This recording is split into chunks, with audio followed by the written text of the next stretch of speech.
I'm writing this because my therapist says putting it all down might help me stop second-guessing myself. So here goes. My name is Sarah, and I'm 29 years old. For most of my life, I believed I was the problem in my family.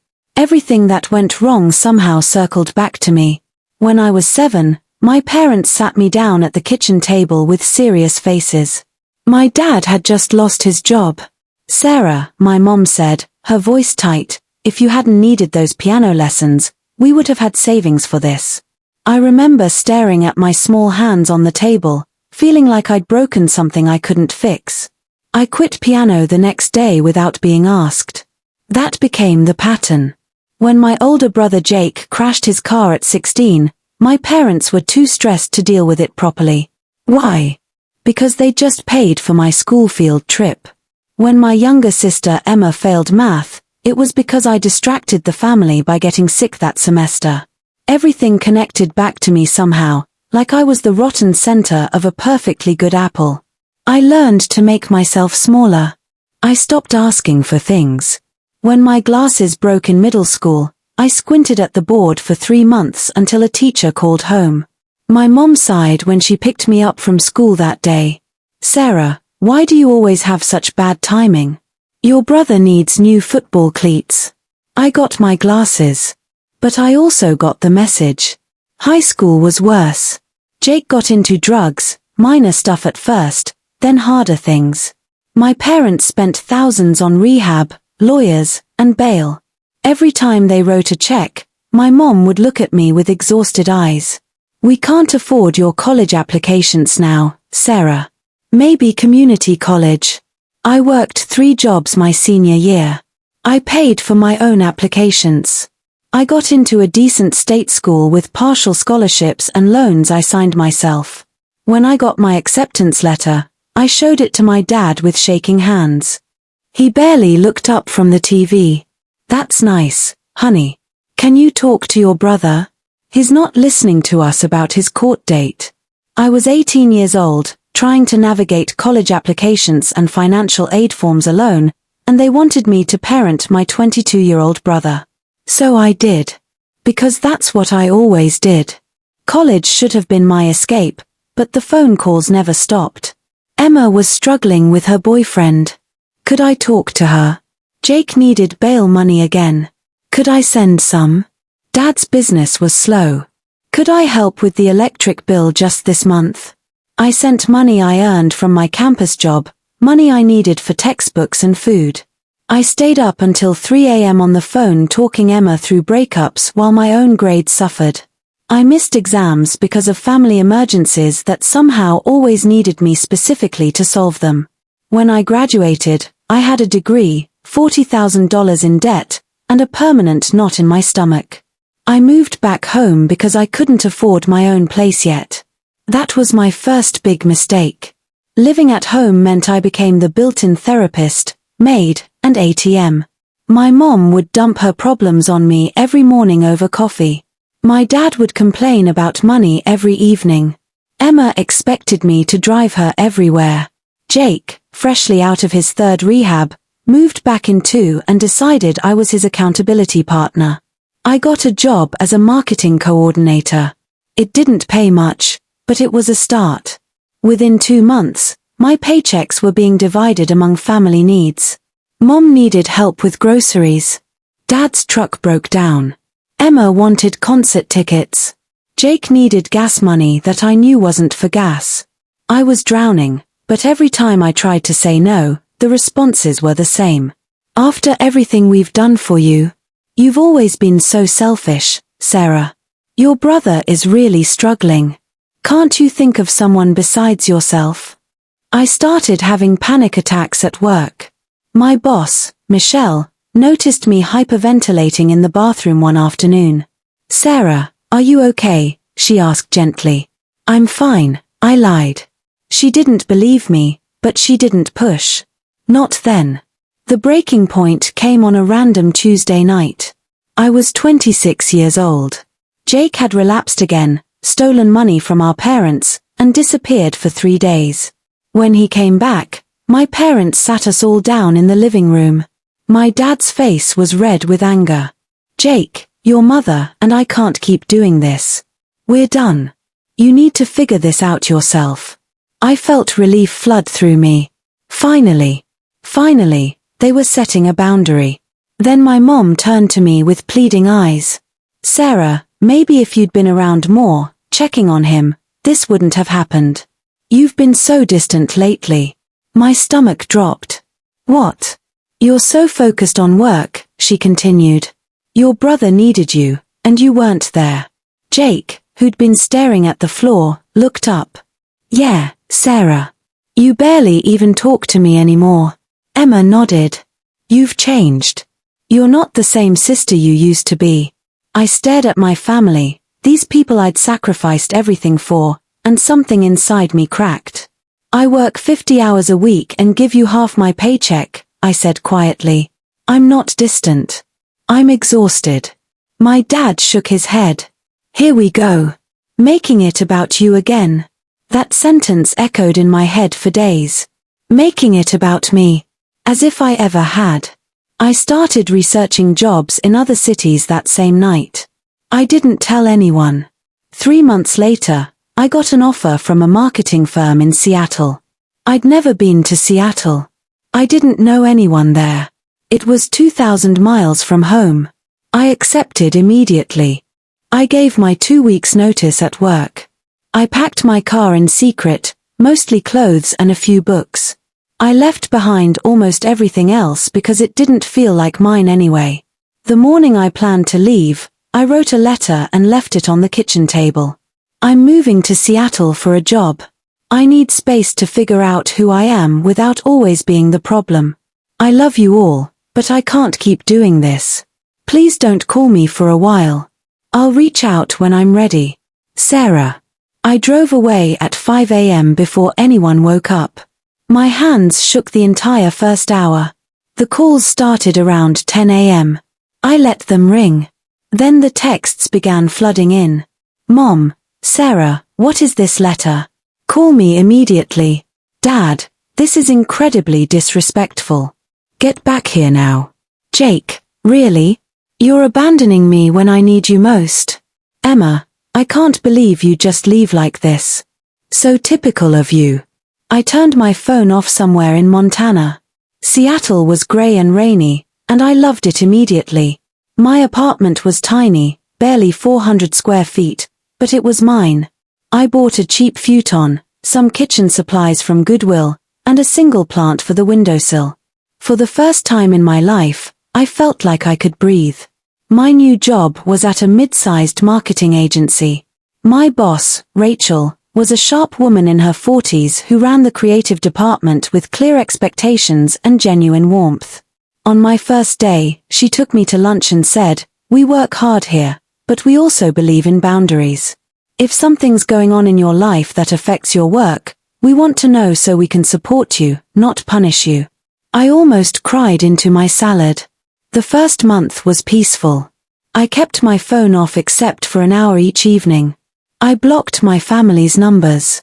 I changed my email. I didn't post anything on social media. I started sleeping through the night. The panic attacks stopped. I joined a gym and actually went. I made friends with my neighbor, a woman named Tessa who invited me to her book club. For 6 weeks, I was just Sarah. Not the family problem solver. Not the scapegoat. Just me. Then they found me. I was at work on a Thursday afternoon, reviewing a campaign proposal, when our receptionist called my desk. "Sarah, there are some people here asking for you. They say they're your family." My blood turned to ice. "Tell them I'm in a meeting," I said quickly. I did. They said they'll wait. I sat frozen at my desk. My hands started shaking. How did they find me? I hadn't told anyone where I worked. Then I remembered Emma was good with computers. She must have found my LinkedIn profile. I didn't want to go out there. But I also didn't want them causing a scene in my workplace. Rachel walked past my desk and paused. "Sarah, you look pale. What's wrong?" "My family is in the lobby," I whispered. "I don't want to see them." She frowned. Did you invite them here? No. I left home 2 months ago without telling them where I went. Rachel's expression shifted into something protective. Stay here. I'll handle this. You don't have to. Stay here, she repeated firmly. I watched through the glass walls as Rachel walked to the lobby. I couldn't hear the conversation, but I could see it. My mom, Dad, Jake, and Emma, all standing there looking righteous and angry. Rachel stood with her arms crossed, speaking calmly. My dad's face got redder. My mom started crying. Jake gestured wildly. Rachel didn't budge. The conversation lasted maybe 5 minutes. Then Rachel turned and walked back toward my desk. My family didn't follow. They stood there staring after her. Rachel sat down across from me. They're leaving. Security is walking them out. What did you say to them? I told them you were not available, that this is a workplace and not a place for personal ambiguity, and that if they showed up again, we'd call the police for trespassing. She leaned forward. Sarah, do you want to talk about what's going on? I burst into tears right there at my desk. We moved to a conference room. I told her everything. The scapegoating, the money, the constant blame, the escape, the peace I'd finally found. Rachel listened without interrupting. When I finished, she handed me a tissue and said something I will never forget. Sarah, listen to me carefully. You don't owe anyone access to you. Not even family. Especially not family that treats you like this. But they're my parents. I don't care. Biology doesn't give people the right to hurt you. She looked me straight in the eye. You know what I see? I see someone who's been carrying weight that was never hers to carry. And the moment you set it down, they came running because they need someone to blame. That's not love. That's use. I stared at her. No one had ever said anything like that to me before. What if I'm wrong? I whispered. What if I really am the problem? Rachel's expression softened. Sarah, in the 2 months you've been here, you've been reliable, creative, hardworking, and kind. You're not the problem. You were just surrounded by people who needed you to be. Something shifted inside me then. Like a door I didn't know existed suddenly opening. That evening, I turned my phone back on. 73 missed calls. 46 text messages. Most of them were angry. Dad, how dare you humiliate us at your workplace? You're a disgrace. Mom, we drove 2,000 miles to see you and you had security throw us out? How could you? Jake, you've always been selfish. I needed you and you just ran away. Emma, I hope you're happy ruining this family. But there was one message that was different. From my mom, sent an hour after they left my office. Sarah, I don't understand why you're doing this. We love you. We just need you to come home and help us fix things. Jake is struggling again. Your dad and I are fighting about money. Emma got fired from her job. We need you. Please call me. I read it 3 times. They didn't come to Seattle because they missed me. They came because their built-in problem solver had disappeared, and things were falling apart without someone to manage the chaos. I wasn't their daughter. I was their crutch. I typed out a response with shaking hands. Mom, I'm not coming home. I'm not fixing Jake's problems or yours or Emma's. I'm building my own life here. I need you to respect that. If you can't, then we won't be in contact. I hit send before I could second-guess myself. Her response came within seconds. After everything we've done for you, this is how you repay us. You're breaking your father's heart. You're destroying this family. I stared at the message. Then I did something I'd never done before. I blocked her number. Then my dad's. Then Jake's. Then Emma's. I blocked them all. The guilt hit me like a truck. I spent that entire night crying on my bathroom floor, wondering if I'd just made the biggest mistake of my life. Maybe I was selfish. Maybe I was destroying them. Maybe I really was the problem.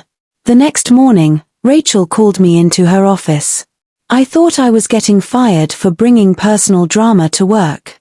Instead, she handed me a business card. This is my therapist. She specializes in family trauma. I think you should call her.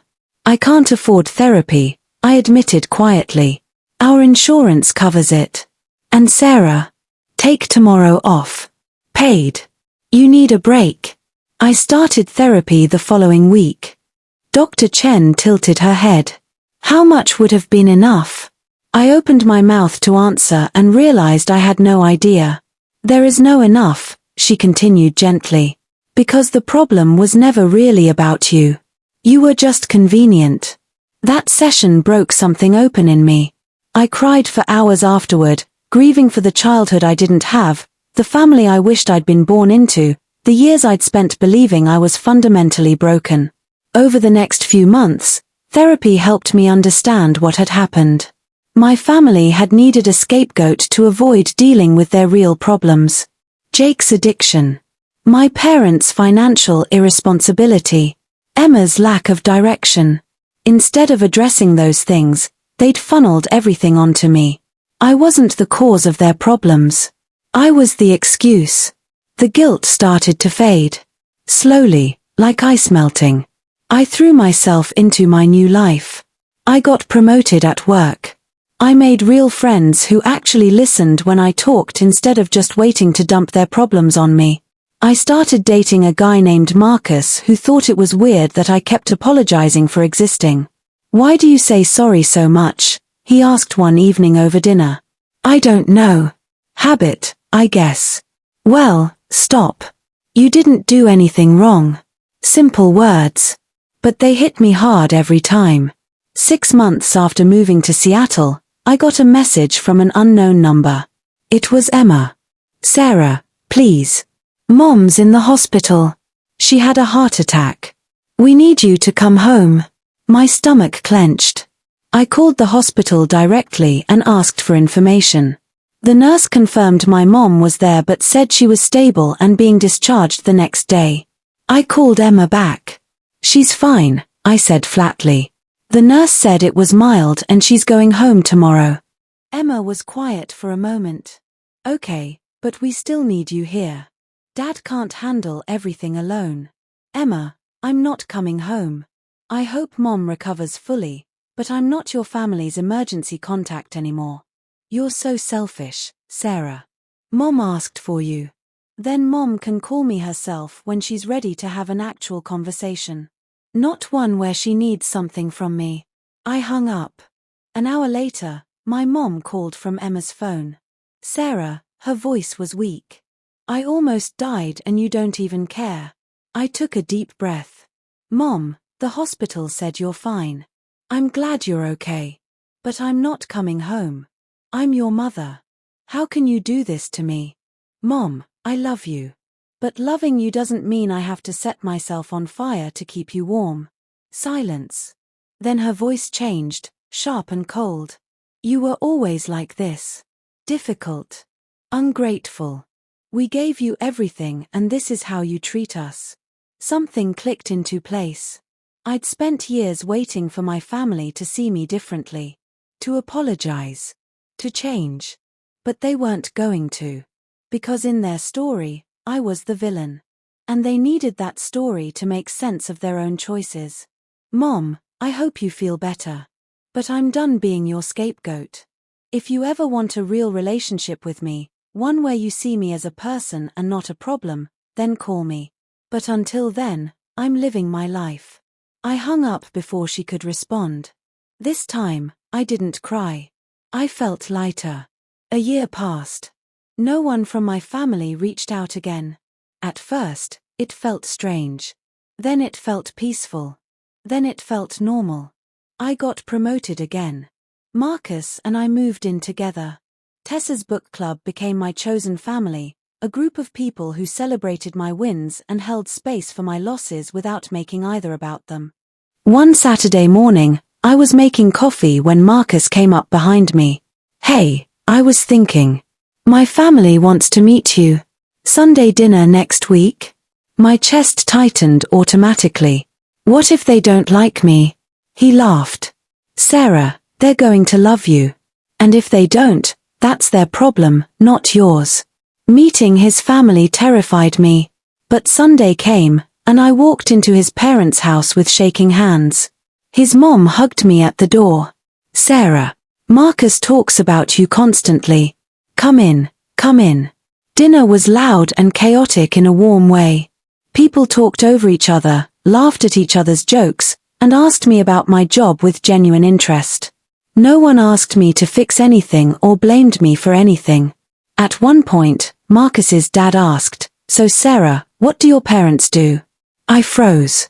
Marcus squeezed my hand under the table. "We're not really in contact," I said carefully. "It's complicated." His dad nodded without pressing. "Family can be tough." "Well, you're welcome here anytime." That simple acceptance made my throat tight. On the drive home, I turned to Marcus. "Your family is really nice." He smiled. "They're your family too, if you want them to be." I started crying. Happy tears this time. 2 years after leaving, I finally felt like I belonged somewhere. Not because I was useful or because I fixed things, but because people actually wanted me around.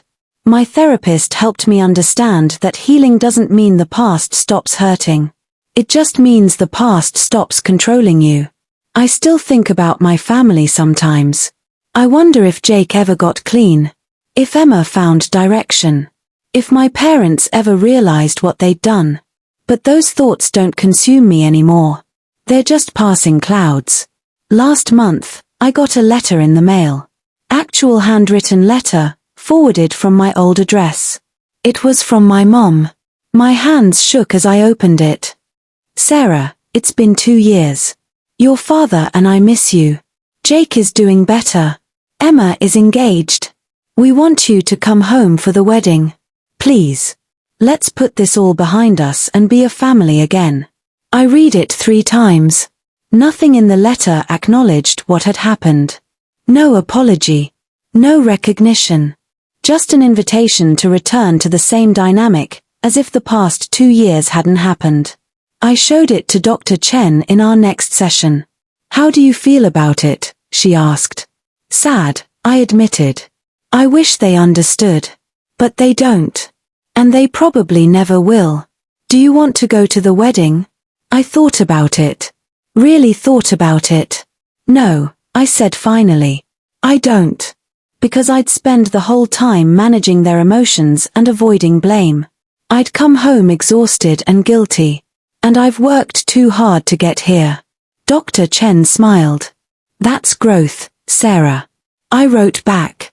A short letter. "Mom, I'm glad Jake is doing better and I'm happy for Emma. But I won't be coming to the wedding. I'm building a life that's healthy for me, and that means maintaining distance from dynamics that hurt me. I wish you all well. Sarah." I mailed it and felt nothing but peace. Marcus proposed 3 months ago. We're getting married next spring in a small ceremony on the beach. I'm inviting my book club, my co-workers, and Marcus's family. My biological family won't be there. And I'm okay with that. Rachel will walk me down the aisle. When I asked her, she cried and said yes immediately. "You saved me," I told her that day. She shook her head. "No, Sarah. You saved yourself. I just told you something you needed to hear." Sometimes I think about that moment in the conference room when she said, "You don't owe anyone access to you." Those words changed my life. I'm 29 now. I have a career I love, a partner who respects me, friends who value me, and peace I fought hard to earn. I'm not my family's scapegoat anymore. I'm just Sarah. And that's enough. If you're reading this and you're stuck in a similar situation, please hear me, you're not the problem. You never were. And you deserve to build a life where you're not constantly blamed for things that aren't your fault. It's scary to leave. It's hard to set boundaries. The guilt is crushing at first. But on the other side is something beautiful. Freedom. Peace. The chance to discover who you are when you're not carrying everyone else's burdens. You don't owe anyone access to you. Not even family. Especially not family that treats you like the villain in their story. Choose yourself. It's not selfish. It's survival. And you deserve to survive. Update. A lot of people have been asking about my family's reaction to me not coming to Emma's wedding. I'll post an update soon. Thank you all for the support. Reading your comments has reminded me I made the right choice. Moral lesson: you cannot heal in the same environment that made you sick. Sometimes the most loving thing you can do for yourself is walk away from people who need you to be small. Being a scapegoat isn't about what you did, it's about what they refuse to face in themselves. You don't have to accept blame for problems you didn't create. Real family doesn't require you to sacrifice your peace to maintain theirs.